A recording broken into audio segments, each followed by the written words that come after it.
Salve galera, tudo bem com vocês? Olha só, para quem não me conhece ainda, meu nome é Leonardo Arpini, eu sou professor de Direito Penal, de Processo Penal e de Legislação Penal Especial. E hoje eu estou aqui para dar seguimento ao nosso estudo sobre Legislação Penal Especial. Vou falar especificamente para vocês sobre a Lei 12.850 de 2013, a tão famosa Lei de Organização Criminosa, que dispõe sobre a investigação preliminar no que diz respeito a organizações criminosas e seus meios de obtenção de prova. Então vamos direto para o que interessa. Galera, como eu falei para vocês, a Lei de Organização Criminosa, a Lei 12.850 de 2013, ela define organização criminosa e seus meios de obtenção de prova, a investigação criminal no que diz respeito à busca de organizações criminosas. Então, prestem atenção no que diz o artigo 1º dessa lei. Diz o seguinte: essa lei define organização criminosa e dispõe sobre a investigação criminal. Estamos falando da persecutio criminis aqui. Os meios de obtenção de provas. No mais tardar da aula, eu vou falar para vocês sobre os meios de obtenção de provas que estão aqui previstos, como, por exemplo, o acordo de colaboração premiada, a infiltração de agentes, a ação controlada. Eu vou falar dos principais meios de obtenção de provas, até porque o nosso tempo aqui é curto. Infrações penais correlatas e o procedimento criminal a ser aplicado. Prestem atenção na redação do parágrafo 1º do artigo 1º da Lei de Organização Criminosa. Olha o que diz o parágrafo 1º. Considera-se organização criminosa a associação de 4 ou mais pessoas. Galera, quando a gente está falando da associação de 4 ou mais pessoas, nós estamos diante do aspecto pessoal dessa lei. E junto, no que diz respeito à associação de 4 ou mais pessoas, nós estamos diante de um crime que é de concurso necessário. Tá? Além disso, o parágrafo 1º segue da seguinte forma: estruturalmente ordenada e caracterizada pela divisão de tarefas, ainda que informalmente. No que diz respeito ao estruturalmente ordenada, nós estamos diante do aspecto estrutural da organização criminosa. Então, essa parte aqui diz respeito ao aspecto estrutural da organização criminosa, com o objetivo, direta ou indiretamente, com o objetivo de obter, direta ou indiretamente, vantagem de qualquer natureza. Quando a gente está falando em vantagem de qualquer natureza, nós estamos diante do aspecto finalístico, tá? Aqui é o aspecto finalístico da organização criminosa. E quando eu estou falando vantagem de qualquer natureza, eu estou falando vantagem pecuniária, vantagem patrimonial, dentre tantas outras. Não necessariamente vantagem apenas pecuniária, valor em espécie. Mediante a prática de infrações penais. Galera, infrações penais, a gente sabe que a gente tem que ler aqui dentro desse conceito crime mais contravenção, tá? Nós não podemos excluir de dentro do conceito de infração penal a contravenção, ou seja, nós temos esse somatório de crime com contravenção, tá? Seguindo, cujas penas máximas, ou seja, a pena máxima, eu estou falando da pena abstratamente combinada ao crime em seu patamar máximo, ela seja superior a 4 anos ou, isso aqui é um requisito alternativo, que sejam de caráter transnacional. E aí, sendo de caráter transnacional, a pena privativa de liberdade máxima abstratamente combinada ao crime pode ser qualquer pena privativa de liberdade. 1, 2, 3, não necessariamente tenha que ser superior a 4 anos. Tá, pessoal? Essas são as primeiras definições que nós temos de como é que funciona uma organização criminosa. Agora, para explicar para vocês um pouco melhor o que significa isso, galera, se vocês conseguem perceber aqui, eu falei em aulas anteriores, lá de Direito Penal, falei para vocês sobre norma penal em branco homóloga ou homovitelina e norma penal em branco heteróloga ou heterovitelina. Para que a gente recorde, se você não está por dentro desse conceito que eu já expliquei nas aulas passadas, eu aconselho você a voltar nas aulas de Direito Penal e nas aulas também de Legislação Penal Especial, que lá eu falo esmiuçadamente sobre esse conceito. Então, o que acontece? Só para que a gente tenha um norte aqui e para que nós tenhamos um conceito rápido e básico para poder prosseguir no nosso estudo. No que diz respeito à norma penal em branco, heteróloga ou heterovitelina, é aquela norma penal que se suplementa de um substrato jurídico diverso daquele no qual nós estamos iniciando o nosso estudo.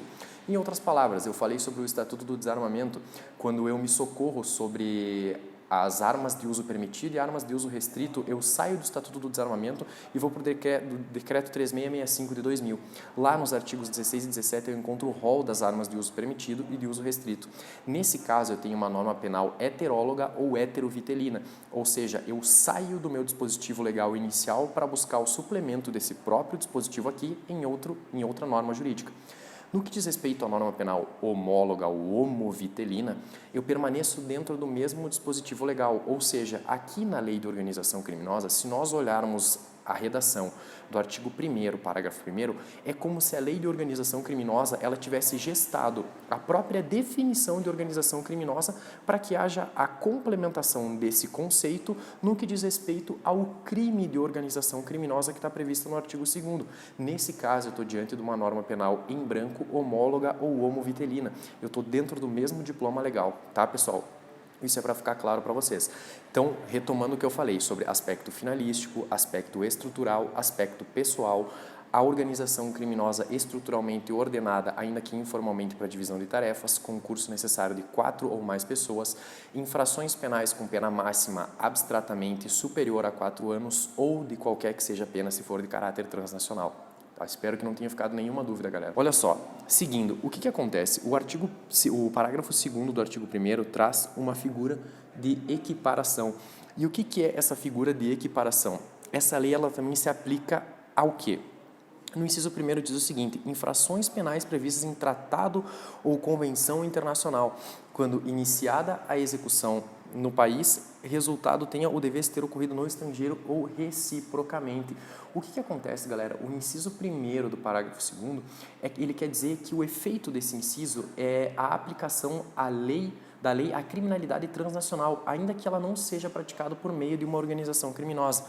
Já no inciso 2º, eu estou diante das organizações terroristas, entendidas como aquelas voltadas para a prática dos atos de terrorismo legalmente definidos. E aqui nós temos que fazer uma diferenciação. Quando eu estou falando em organizações terroristas, eu estou falando de organizações que têm um viés bem diferente de organizações criminosas. Organizações criminosas são aquelas que buscam fins econômicos. Como eu disse para vocês, o aspecto finalístico da organização criminosa não necessariamente precisa ser questão pecuniária ou, nesse caso, como eu expliquei, pode ser pecuniária ou patrimonial, quanto nós podíamos aqui listar tantos outros.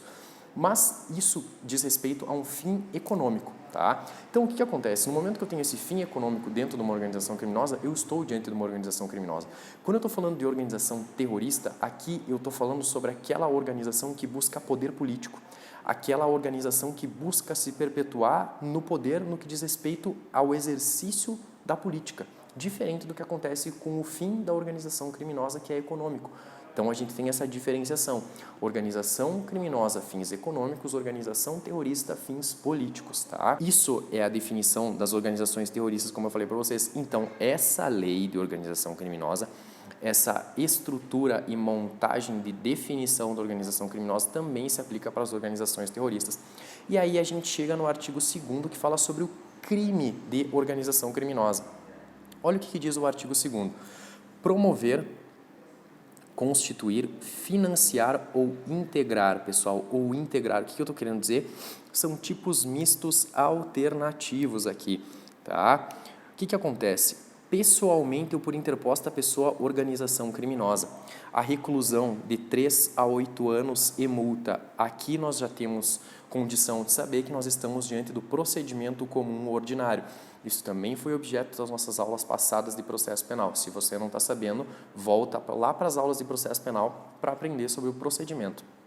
E multa, sem prejuízo das penas correspondentes às demais infrações penais praticadas. Então, primeira coisa, o que nós temos aqui? No que diz respeito ao crime da organização criminosa do artigo 2º, nós temos como bem juridicamente tutelado a paz e a segurança pública. E, secundariamente, nós temos todos aqueles outros bens juridicamente tutelados dos crimes secundários. O que eu estou querendo dizer para vocês? Se, por exemplo, eu tenho uma organização criminosa que tem definição voltada para a prática do crime de roubo, por exemplo, Nesse caso, o bem juridicamente tutelado de forma secundária é o patrimônio, intrinsecamente ligado ao roubo. Nesse caso, pessoal, nós estamos diante de um crime comum, ele pode ser praticado por qualquer pessoa. O elemento subjetivo aqui é o dolo, não há figura culposa. E nós também estamos diante de um crime formal. Lembram quando eu falei para vocês lá nas aulas de direito penal sobre a definição dos crimes materiais, crimes formais e crimes de mera conduta? O crime formal é aquele que tem a previsão da conduta e do resultado, mas não necessariamente há a necessidade da produção do resultado, ou seja, basta simplesmente acontecer a conduta prevista no núcleo do tipo penal para que haja a incidência do crime, para que haja a violação à norma penal incriminadora. O que significa cada um desses verbos aqui? O promover, pessoal, é aquele indivíduo que inaugura a organização criminosa, é o indivíduo que é fundador da organização criminosa. O constituir, eu estou diante de um indivíduo que incorpora a organização que era pequena para tornar ela grande. O integrar é aquele indivíduo que adere já a uma organização criminosa que já está criada há um determinado período de tempo, já está consolidada. E o financiar é aquele indivíduo que custeia a organização criminosa, tá? Aqui, essas são as definições do crime de organização criminosa. Então, seguindo, olha o que diz o parágrafo 1º. Nas mesmas penas incorre quem? Ou seja, aqui eu também tenho uma figura de equiparação. Aquele que impede ou de qualquer forma embaraça a investigação de infração penal que envolva organização criminosa. Pessoal, olha só. Para quem aqui gosta de assistir séries, se vocês olharem a série do Mecanismo, que fala sobre a Lava Jato aqui no Brasil, na segunda temporada tem um episódio em que o Marcelo Odebrecht, que é interpretado na série pelo Ricardo Brecht, se não me falha a memória, ele está no parlatório da carceragem da Polícia Federal. E naquele momento ele telefona para a mulher dele vai até o parlatório, eles conversam e o Marcelo Odebrecht, no caso o Ricardo, naquela ocasião, ele pede para que a mulher dele ela destrua o token do computador dele, no qual a Polícia Federal estava em busca para buscar provas para comprovação daquela organização criminosa. Nesse momento, esse ato de mandar a esposa destruir o token do computador é uma forma de embaraçamento da investigação para o descobrimento da organização criminosa, porque ela impede um meio de obtenção da prova para comprovação da estrutura da organização criminosa ou dos crimes praticados pela organização criminosa. Tá? Olha só, o artigo 2º, as penas aumentam-se de metade na atuação da organização criminosa houver o emprego de arma de fogo. Ou seja, esse é quase que autoexplicativo, né, pessoal? Se houver um emprego de arma de fogo no tocante às práticas delituosas que envolvam a organização criminosa, nós vamos ter essa causa de aumento de pena. Já o parágrafo 3º fala da pena a ser agravada para quem exerce o comando, ou seja, aquele indivíduo que é o líder da organização criminosa, seja exercendo o comando de forma individual ou coletivo, com outros, dividindo tarefas, com outros indivíduos encabeçando a estrutura hierárquica máxima da organização criminosa, e ainda que ele não pratique pessoalmente os atos de execução, ou seja, ainda que ele tenha aqueles indivíduos que praticam, que fazem o trabalho sujo para a organização criminosa, tá? A gente tem que lembrar também, isso vai ser objeto de estudo nas aulas de direito penal, que quando eu estou diante de uma agravante, isso diz respeito à segunda fase da dosimetria da pena, lá no sistema trifásico, tá? Parágrafo 4º. A pena é aumentada de 1/6 a 2/3, ou seja, aqui nós estamos diante de uma causa de aumento de pena, as majorantes que são observadas na terceira fase da dosimetria da pena, onde eu tenho a pena definitiva. E aqui diz o seguinte: se há participação de criança ou adolescente. Para que a gente saia sabendo aqui o que é criança ou adolescente, nós precisamos nos socorrer do ECA. O que o ECA diz? Para o ECA, criança é aquela que tem entre 0 e 12 anos de idade incompleto. E o adolescente é aquele que tem mais de 12 anos até 18 anos incompletos. Tá? No que diz respeito ao funcionário público, olha só, se há concurso de funcionário público valendo-se a organização criminosa dessa condição para a prática da infração penal. Por que isso se tornou uma causa de aumento de pena? Se nós formos perceber e nós buscarmos os conceitos do direito administrativo no que diz respeito ao funcionário público, o funcionário público é aquele indivíduo que está submisso aos princípios da administração pública, pelo menos os explícitos e os implícitos, no que diz respeito ao artigo 37 da Constituição Federal. O indivíduo que é funcionário público, ele deve moralidade, legalidade, impessoalidade, tudo aquilo que a administração pública diz respeito nos seus princípios lá no artigo 37 da Constituição Federal. E aí nós temos um grau de reprovabilidade da conduta muito maior quando houver um funcionário público envolvido na organização criminosa. No inciso 3º, se o produto ou proveito da infração penal destinar-se no todo ou em parte ao exterior. Quando eu estou falando de produto ou proveito do crime, nós temos que fazer aquela diferenciação básica, pessoal. O produto do crime é tudo aquilo que é imediato, é o ganho imediato da infração penal.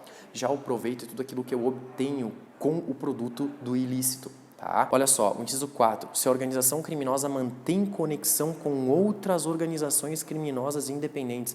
Pessoal, esse inciso aqui, ó, ele diz respeito a uma ramificação das organizações criminosas num caráter mundial. Organizações criminosas que se comunicam, que mantêm relações, estritas relações para a prática de crimes, seja ela aqui no Brasil, seja ela no Uruguai, seja ela na Itália, poderia falar qualquer país aqui para vocês, mas organizações criminosas que mantém essa conexão, entram também aqui nessa causa de aumento de pena do parágrafo 4º. E aí o que acontece? O inciso 5 para fechar. Se as circunstâncias do fato evidenciarem a transnacionalidade da organização, também a organização criminosa ela é voltada a um caráter transnacional, atuando fora do território brasileiro. Nesse caso, nós também vamos ter essa causa de aumento de pena. Olha o que diz o parágrafo 5º. Se houver indício suficiente de que o funcionário público, como eu falei para vocês, e o conceito de funcionário público aqui, pessoal, é aquele conceito que está no artigo 327 do Código Penal, tá? Se houver indícios suficientes que o funcionário público integra a organização criminosa, ou seja, o que é o verbo integrar? É daquele indivíduo que aderiu à organização criminosa que já estava formada. O juiz poderá determinar o seu afastamento cautelar do cargo, emprego ou função sem prejuízo da remuneração, quando a medida se fizer necessária a investigação ou instrução processual. Tá, pessoal? Aí, seguindo, para fechar aqui, ó, olha o que diz o parágrafo 6º. A condenação com trânsito em julgado acarretará ao funcionário público a perda do cargo, função, emprego, mandato eletivo e interdição para o exercício de função ou cargo público pelo prazo de 8 anos subsequentes ao cumprimento da pena. Galera, o parágrafo 6º, ele é consequência automática da sentença condenatória, diferente do que acontece com o artigo 92 do Código Penal, em que diz que o magistrado deve declarar a perda do cargo ou função para o funcionário público. Lá no Código Penal há essa previsão. Entretanto, isso aqui na Lei de Organização Criminosa, ela é efeito automático da sentença, tá? Há essa diferenciação no que diz respeito a um crime funcional praticado por um funcionário público e um funcionário público que integra uma organização criminosa, nesse caso, e que venha a ser condenado. E aí, o que acontece? Com o trânsito em julgado, ele vai ficar 8 anos subsequentes ao cumprimento da pena, ou seja, depois da extinção da pena, nós vamos ter ainda 8 anos em que ele vai ficar inabilitado para o exercício de mandato, emprego e função pública. Tá? E aí o que diz? Ó, se houver indício de participação do policial, aqui, policial que integra a organização criminosa, a Corregedoria da Polícia instaurará inquérito policial e comunicará ao Ministério Público. Por que vai comunicar ao Ministério Público, pessoal? Pessoal, vai comunicar ao Ministério Público porque a função ministerial, lá do artigo 129 da Constituição, que está lá na nossa Carta Magna, diz que o membro do Ministério Público, ele faz o controle externo da atividade policial. Então, por isso há essa comunicação à autoridade ministerial, para que faça esse controle da polícia em decorrência desse indivíduo policial que integrava uma organização criminosa, tá? Que designará um membro para acompanhar o feito até a sua conclusão. Então, vamos dar seguimento ao nosso estudo aqui, ó. Pessoal, agora nós entramos na investigação e os meios de obtenção da prova. Então, o que acontece? O artigo 3º diz o seguinte, ó, em qualquer fase da persecução penal, quando eu estou falando em persecução penal, a persecução penal ela é dividida em 3 etapas. Nós temos a investigação preliminar, nós temos a ação penal e nós temos a execução penal, ou seja, a persecução penal, a persecutio criminis, ela vai da investigação preliminar até a execução penal, dividida mais, a grosso modo, nessas 3 etapas que eu falei para vocês. Investigação preliminar do inquérito, na própria instrução processual penal dentro da ação penal e na execução penal. Serão permitidos sem prejuízo de outros já previstos em lei os seguintes meios de obtenção de prova. E aí aqui nós vamos estudar aqueles que comumente são mais cobrados em concurso público. Primeira coisa, a colaboração premiada. Nós temos a captação de sinais eletromagnéticos ou acústicos, a ação controlada, acesso a registros e ligações telefônicas, telemáticas, a dados cadastrais, constante do banco de dados e dados públicos ou privados, informações eleitorais ou comerciais. Interceptação de comunicação telefônica e telemática nos termos da legislação específica. Esse inciso aqui já foi objeto de estudo no que diz respeito à lei de interceptação telefônica, a lei 9296, que já está aqui no nosso canal. O inciso 6º, afastamento do sigilo financeiro, bancário e fiscal nos termos da legislação específica. Infiltração por policiais em atividade de investigação na forma do artigo 11. Então, a infiltração policial vai ser objeto de estudo aqui na nossa aula. A ação controlada, a colaboração premiada, tá? O inciso 8º, cooperação entre instituições e órgãos federais, distritais, estaduais e municipais na busca de provas e informações de interesse de investigação ou instrução criminal. E aí, parágrafo 1º e 2º, para que a gente feche esse artigo 3º. Havendo a necessidade justificada de manter o sigilo sobre a capacidade investigatória, poderá ser dispensada a licitação para a contratação de serviços especializados, aquisição ou locação de equipamentos destinados à Polícia Judiciária para o rastreamento e a obtenção de provas previstas nos incisos 2, a captação ambiental, e o inciso 5, a interceptação de comunicações telefônicas, tá, pessoal? E aí, para fechar, o parágrafo 2º diz o seguinte, ó, no caso do parágrafo 1º, fica dispensada a publicação de que trata o parágrafo único do artigo 61 da Lei de Licitações, tá? Devendo ser comunicado o órgão de controle interno da realização da contratação. Então, pessoal, para que a gente dê início ao nosso estudo sobre a colaboração premiada, nós temos que adentrar em um mundo que é totalmente diferente no que diz respeito ao procedimento dentro do processo penal. Como o nosso tempo para esse primeiro bloco já se esgotou, a gente inicia o estudo do meio de obtenção de prova da colaboração premiada no nosso segundo bloco. Até lá, valeu!